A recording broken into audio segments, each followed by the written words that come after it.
Hey guys, and welcome back. You're watching another edition of the Camera64 Podcast, and I am your host, Alfonso Chavez, and today we are coming to you from a rainy, very rainy Friday night here in San Antonio, which I really love and appreciate. Thank you, God, for bringing us some rain.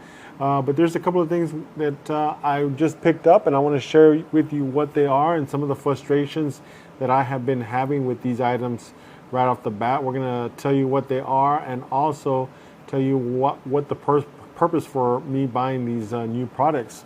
So we're going to get into that here in a second. Just give me 1 second, guys.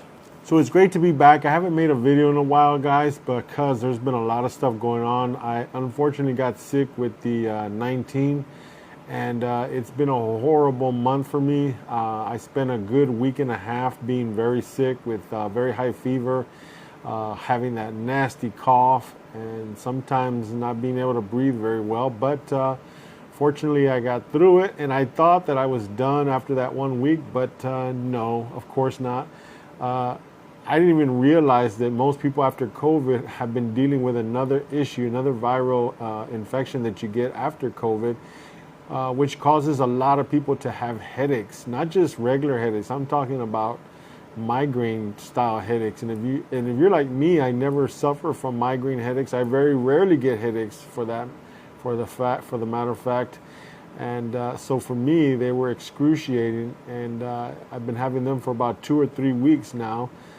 I finally ended up going to the doctor and got some medication to try and help me out. They put me on some steroids and some other stuff to try and remedy the problem. I still am not feeling 100%, but I figured I need to get here and make a video.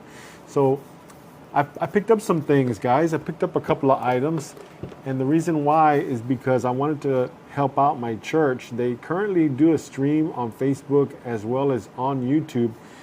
They're using a PTV, one of those pan and tilt cameras.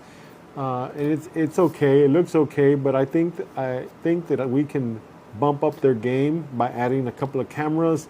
And since I have cameras laying around, and sometimes we don't put them to use every weekend if we're not recording quinceañeras or weddings, I figured I can go ahead and help the church out by giving them use to my cameras. But in order to make that possible, I needed to pick up a couple of things. So here is the CineView HC, which has just been working phenomenal. This is very nice.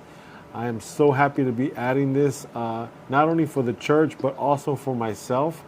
What this does is it allows me to connect one end of this to a camera, and then the other end of this I can hook up to my computer or whatever other device that I'm using to capture my video, but do it all wirelessly, which is fantastic.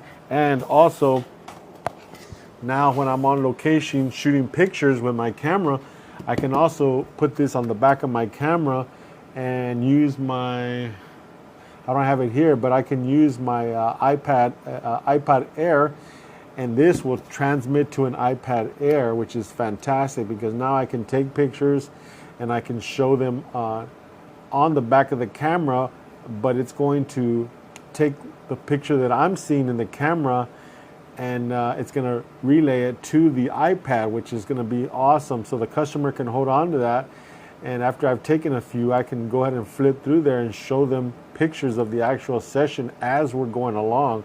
So, which I think is going to be absolutely awesome. I'm hoping that my customers are going to appreciate that, because that's going to be something that's going to be different. A lot of people, well, actually, I've never seen anybody do it that way except for one other person, and that was a long time ago. But for $499, this so far, in just a couple of days that I've had it, has really been amazing. I really look forward to using this on my sessions. Now, the other cool thing, and it was really cool, is the ATEM Mini Pro, guys. And what this is a video switcher. It's got a location so I can hook up to 4 cameras using HDMI, and it allows me to switch between the different cameras to make a seamless video, just like you see on the news, right? You have multiple cameras and they just switch between all the cameras, which is fantastic. It's going to look amazing when, this is the most important part right here, is when I can get it to work properly. Now, I've tried it in OBS. I've also tried it in Wirecast, which is what the church use. Let me double check on that. Yeah, that's Wirecast is what they use. And right now, I just have not been able to figure out what's going on with that. I'm going to continue to play with it and see if I can't get this right. That's that might be just a technical issue that I need to figure out. But aside from that, this particular unit does not allow me to record into the channel 1, the camera 1 slot for whatever reason. Sometimes I get a nice screen, and then other times I have a big old green blob and myself outlined in purple. So I don't know if that is a camera issue. I don't know if it's a wireless transmission issue. I don't know if it's a software issue. So I'm gonna have to call B&H, whom I really enjoy working with. B&H is really good about helping us out. So I'm gonna have to set up a call so that I can kind of figure out, maybe they can give me some good advice as to how to get that fixed, because I really want to get this fixed. I really want the church's live stream to get a nice little bump in quality. That's really what it's all about, right? And the last thing I want to talk about, aside from these two great items, which I'm really looking forward to getting the hang of and really putting them to use, and I'm using it right now, although I only have one camera angle set up. I just wanted to try and see what this is going to look like and sound like. And this is being recorded to just a regular just a regular SD card. So we're going to see how the quality looks. I don't know if it's going to lose quality. I don't know if it's going to gain quality. We'll find out, right? Until afterwards, and I get this uploaded, y'all can let me know what you think about how this looks. So the other thing I want to talk about tonight is also Canon's choice, guys. Canon's choice to not allow any other manufacturers to use the autofocus part of the RF. So Canon's not stopping people from using the RF mount, but what they are stopping people from doing is making lenses that are autofocus. Now, as you know, Samyang was the first ones to actually put out an autofocus RF lens. They put out the 85-1.4 as well as the 14-2.8. And I did pick up the 85 right away. Now, that's not to say that I didn't buy the other lenses, because I did. Obviously, I bought the R6 last year, and with it, I picked up the 35, the 50, and that Samyang 85, which they're all great lenses, right? And trust me, if I had the money to buy the 85-1.4, that would have been my first choice, obviously, right? If I could afford to pay nearly $3,000 for a 24 to 70 2.8, don't you think I would have bought that lens? Obviously, right? It's Canon quality. We know that it's the best lenses out there on the market right now. There's no buts about it. I don't think anybody. Sony puts out some nice glass, and so do a lot of the other companies, including Sigma. I own a lot of Sigma glass, a lot of their 1.4s, and they're amazing. I love my Sigma 35-1.4. I mean, I wouldn't trade it for anything. But the reason I own that glass is because I couldn't afford the equivalent, right?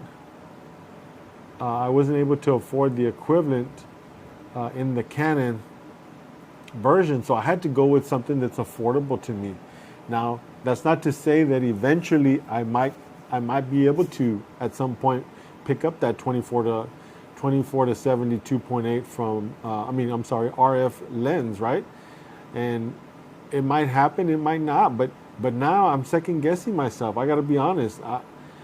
People ask the question all the time, why do you shoot Canon? There's no really specific answer to that. But the answer that I give the most, is the fact that my grandfather shot Canon. My dad shot Canon, therefore I shoot Canon. So it's kind of like me being Hispanic, right? I was born into it. I didn't get to choose. I'm born Hispanic, so I'm Hispanic. I was born into Canon. And so obviously I chose Canon, and that's what I shoot. And I own 7 or 8 Canon bodies, and I own probably 10 to 12 Canon lenses. so it's been something that I was just born into, and I had no reason to really, go outside. I mean, obviously I had to pick up some lenses that I couldn't afford from the Canon versions, but aside from that, generally everything else is Canon, guys. Everything. The batteries, I don't buy knockoff batteries. I use all official Canon stuff. Everything that I can afford to buy Canon official stuff, I do. But every once in a while, I need to be able to buy some affordable glass, and sometimes Canon can't provide it. But that's not going to be a reason for me to stop buying Canon, right? I'm going to continue to do it. I mean, why else would I have bought the R6, right? I bought the R6 because it was in the progression of the Canon line. I picked it up. But now looking at this decision from Canon to say, okay, no, you're only going to be able to buy lenses from us. That creates an issue, and it seriously is going to affect. I mean, I'm not due for a camera anytime soon, but trust me, when that time comes in a year from now, or maybe 2 years from now, I'm definitely going to have something to think about. Do I want to continue in the Canon system, where all the good glass, all the professional glass, is going to be nearly $3,000 for everything, and basically that's where it's at right now. The 70 to 200 is almost $3,000. The 24 to 70 is $3,000. The 28 to 70 f2 is $3,000. It's extremely expensive. I thought it was expensive before, but it's even more expensive. So and then you have other cameras that are coming out that are very appealing. So Sony's got some nice cameras, and not only that, but they have awesome lens selections from Sigma. Sigma is putting out lenses as well as Tamron too. I don't want to leave Tamron out. I don't own any Tamron glass, but that's why I keep mentioning Sigma. But trust me, guys, if Sigma has amazing glass that fits the Sony mount, the Sony E-mount system, and I have to say, I mean, you can't help but think about that fact that, hey, they're putting out good glass, and Sony's letting other people put out good glass in their name. I mean, not in their name, but with their permission. And there's glass out right now that I wish was RF. Sony's been putting out some really nice glass for the Sony E-mount, and I really wish some of those lenses would be RF, because I definitely would have bought those. But see, here's the thing: if I can't get lenses that are not going to cost me $3,000, I'm definitely going to think about it. Because if you get the Trinity, the 15 to 35, the 24 to 70, and the 70 to 200, that's going to cost you $7,000 or $8,000, and you haven't even bought a camera yet. I mean, that's really shutting off the market. I don't think that's a good move for Canon at all, not one bit. Not the way camera sales are going right now. If you can't offer us something that's inexpensive or affordable, then let somebody else do it. That's not going to stop me from buying the Canon bodies. I'm going to continue, like I said, I would continue buying Canon bodies. I might not buy Canon glass, but I'll keep buying Canon bodies, right? So you're either going to sell me something, or you're might end up losing all my sales altogether. Just something to think about, Canon. I know I'm just one person now, and I only own 7 cameras. There's a lot more people out there that own a lot more. And they have the entire lens lineup, which would be great. Trust me, I would, if I could afford it, trust me, I'd have all the lens line. I'd have all the RF glass that's already currently out right now. I would own it all, right? Who wouldn't want to own it all? We all would, right? But that's my rant on the Canon deal. Canon's decision to close off their line and only let themselves provide lenses for their RF mount. That's my 2 cents, guys. Well, I hope you have enjoyed this program, and let's hope that weather gets better today. Hopefully, I can go shoot a little bit tomorrow. I don't know where or what, but that's the fun about photography. You know, don't have to set up anything. You can just go shoot, and I want to encourage all of you guys to shoot. If you've liked this video, please give me a thumbs up. Please give me a thumbs down. I'm having a really hard time getting people just to comment, or even give me a thumbs up or thumbs down. So if you could do that, I would really appreciate it. And it also helps the channel, even though you don't, I'm not asking you for any money. If you could just do one of those 2 things, that'd be great. If you want to subscribe, that'd be even better, guys. If you want to go see what I'm doing, go to camera64.com.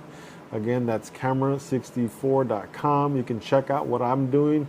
And if you like anything or want to comment or mention anything about to do with any of that, this video, previous videos, my website, shoot me a message. I'll be more than happy to talk about that. But till next time, guys, you take care, keep shooting, have fun. And this has been the Camera64 Podcast, and I'm your host, Alfonso Chavez, signing off. You take care. We'll talk to you soon. Bye-bye.